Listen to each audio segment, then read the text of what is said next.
नमस्कार किसान साथियों, मैं संदीप नरवाल ऑर्गेनिक फार्म खेड़ी नरू करनाल हरियाणा से। किसान साथियों, आज 24 जुलाई 2025 का दिन है और अब हमने एप्पल वेयर पे भी थोड़ी तैयारी शुरू करनी है, क्योंकि अगस्त सितंबर में फ्लावरिंग आ जाएगी और फिर फ्रूटिंग शुरू होगी। तो भाई हमने एप्पल वेयर पे इस महीने में क्या काम करना चाहिए ताकि हमारे को ज़्यादा से ज़्यादा फ्लावर फ्रूट में सेट हो, हमारी फ्रूटिंग अर्ली हो और फ्रूट का साइज मोटा और मीठा हो।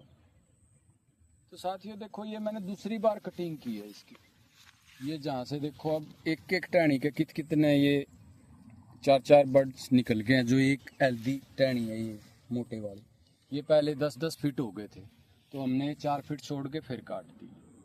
तो अब एक बार की और इनकी कटाई छटाई करनी है, कर रहे हैं हम। इन पौधों की देखो हमने कर दी है, और अगले की मैं आपको बताऊंगा क्यों करनी चाहिए और किस लिए करनी चाहिए।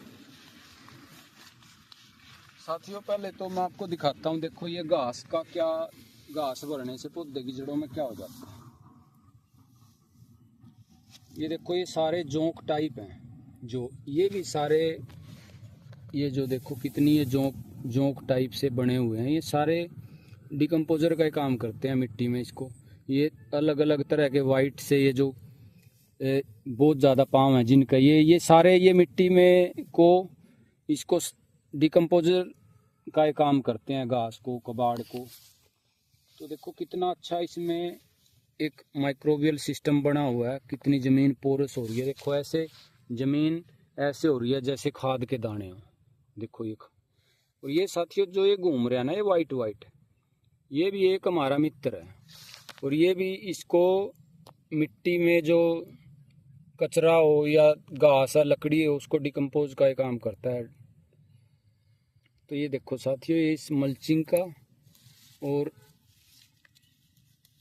कितना अच्छा एक मिट्टी को भुरभुरा बना रखा है। अब कितनी बारिश हो जो पानी पी जाता है खेत, और पौधे की जड़ों में अगर ऐसा सिस्टम है तो पानी ज़मीन का सीधा, जो बारिश का पानी वो ज़मीन में चला जाता है। जब पौधे की जड़ों में पानी नहीं रुकेगा तो फिर फंगस का अटैक बहुत कम होता है।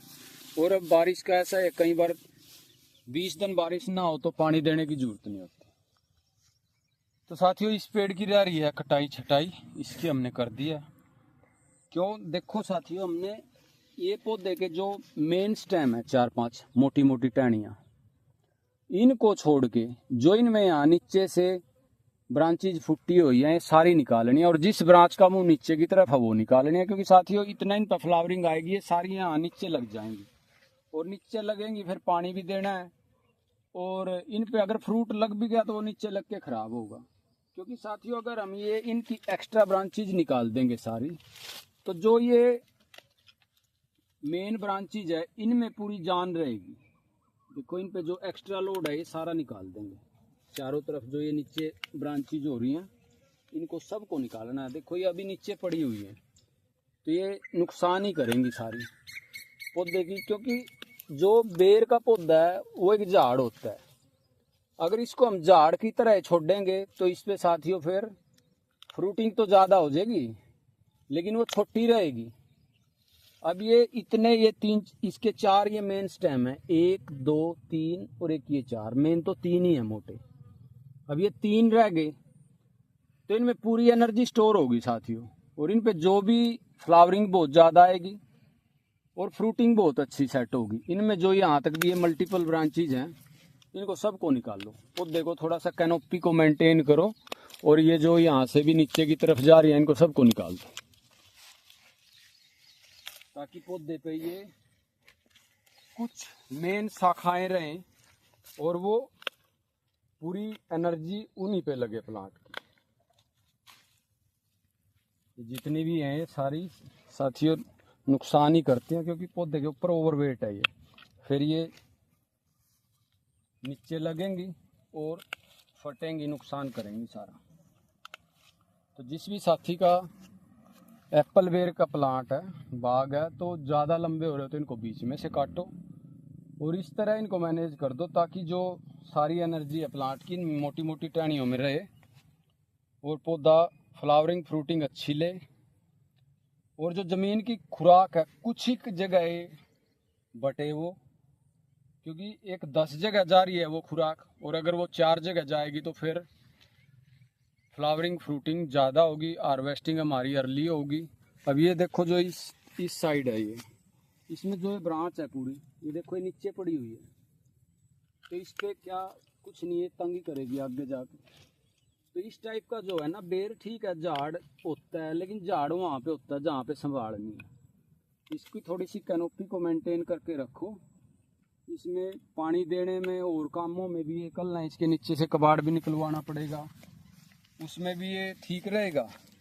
और जो हमारा मेन टारगेट होता है साथियों फ्रूटिंग का, इससे फ्रूटिंग बहुत ज़्यादा होगी, और जितनी फ्रूटिंग होगी उसका साइज बहुत जल्दी मैच्योर होगा।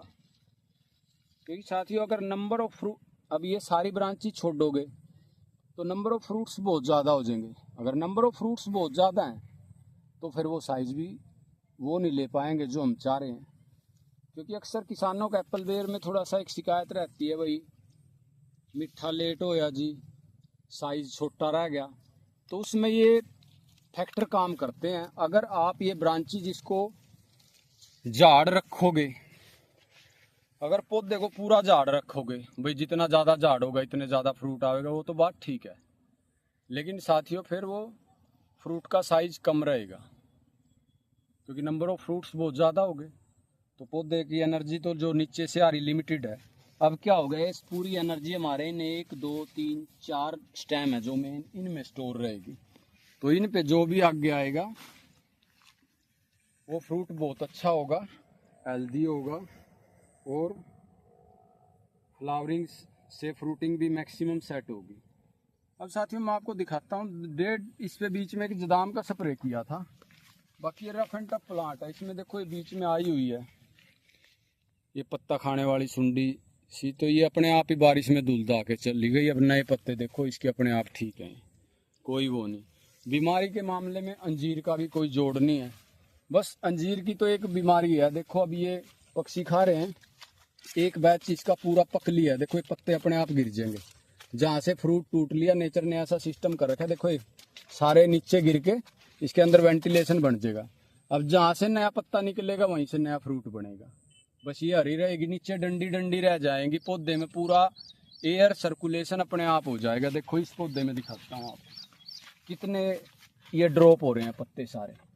जहाँ पे फ्रूट आ गया वहाँ पत्ते की जरूरत नहीं है, तो ये पत्ते ऑटोमेटिकली अपने गिर जाएंगे और पौधे के अंदर वेंटिलेशन अपने आप हो जाएगी। ये नेचर ने सब कुछ मैनेज कर रखा है। तो साथियों एप्पल बेर में इसका इस टाइम इस चीज़ का थोड़ा ख्याल रखो, ताकि हमारे को फ्रूटिंग अच्छी मिले, और जिस पर्पज़ के लिए हमने लगाई है, जो बाग लगाया वो हमारा पूरा। और साथियों एक और किसान साथियों को वो आता है बार बार, भाई तोते और पक्षी बहुत पड़ते हैं एप्पल बेर पे। देखो हमारे पास खेत के पास ही एक बड़ का पेड़ है, 200-250 साल पुराना, वहाँ कुआ होया करता, रैट चला करता, तो उस पर इतने तोते हैं, यहाँ पे गांव में कहीं नहीं होंगे। और मेरे खेत से वो एक किला उधर जो मेरे यहाँ आके गया है, तो उनकी गाड़ियाँ उस बड़ के पेड़ के नीचे रुकती हैं, सबको पता है। तो यहाँ तो हमारा ना किसी पक्षी का कोई नुकसान होया, ना कोई चमगादड़ पड़ा इन एप्पल बेर पे। देखो ऊपर हमने कोई जाड़ नहीं लगा रखा, कुछ नहीं कर रखा, सिर्फ यहाँ पे नीलगाय का नुकसान हुआ था, उसके लिए हमने फिर ये क्योंकि अंजीर भी है, तो नीलगाय के नुकसान के लिए रोकने के लिए हमने ये फेंसिंग कर दी थी। अब इस पे ये एक साइड पे तो हमने घिया तोरी लगा रखी घर के लिए, बड़ी अच्छी चल रही हैं ये भी। तो दूसरी साइड में नेपियर लगा रखी, उस पे उसके परवल के बेल चढ़ाऊंगा उसके ऊपर में, वो भी एक ट्रायल करके देखेंगे। और ये जो मेरा खेत है, इसकी जो परली साइड है ये वाली, उस पे मैंने पूरी पे वियतनाम सुपर अर्ली के प्लांट लगा दिए कटल के। भाई इसको ट्रायल करके देखते हैं।